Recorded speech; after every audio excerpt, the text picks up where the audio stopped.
everybody, and welcome along to Transfer Talk. 4 goals in 32 Premier League matches in the form of Rasmus Højlund. I don't think you can blame him entirely. Still a young striker finding his way. But if United can do a deal for a striker, I think most United fans probably feel they need to sign a striker in this transfer window. Though Rasmus Højlund did look quite encouraging the other night against West Ham. There is definitely a player there. The question is, do United go for the finished product in Ollie Watkins? 30 years of age, if it costs between 40 and 60 million pounds, there's no resale value there whatsoever. Šeško, 22, still yet to hit the heights yet, but the ceiling is there. It's enormous. He's going to be one of the best strikers in Europe. Can United get him in this transfer window? They've got a number of number 10s now, haven't they? Now they've got Mbeumo and Cunha. They need someone to finish off the chances. His minutes per goal team aren't there in the US right now. Alejandro Garnacho, Antony, Jadon Sancho and Tyrell Malacia. Rúben Amorim suggested last week that none of the players would be sold for a cut price fee and they would be reintegrated if they're not sold.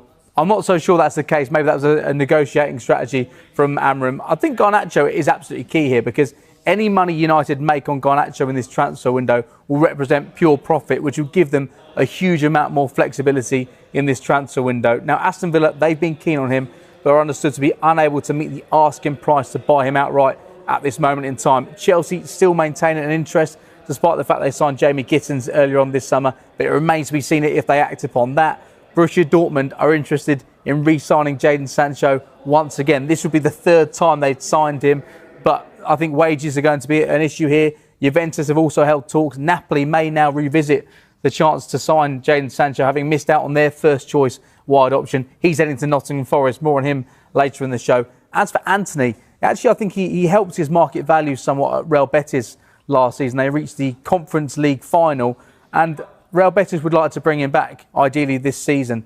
The issue is, I think they feel like a loan is more feasible. That's what their president has been quoted as saying. It is a case with all these players. United would love to do a permanent deal. They'd love to just get rid of these players in a polite way now because of the wages they're on, because of the amount of money that's been spent on them.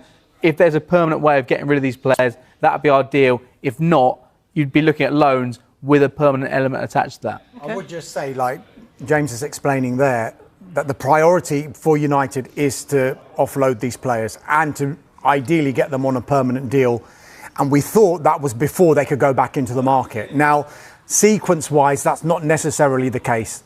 Manchester United, it's all about timing. If, for example, we've been talking about Benjamin Šeško, if that deal presents itself at some point in the next week or so, and they haven't sold any of these players before then, United will still feel that they can do that deal, but they will need some sort of assurance that somewhere along the line, some of these players are going to get sold. It doesn't have to be, well, I know you want to come now, Benjamin, but you're going to have to wait because we need to get rid of these players. It's a timing situation. It's a little bit like when Arsenal fans were complaining when they were actually signing players earlier on in this transfer window.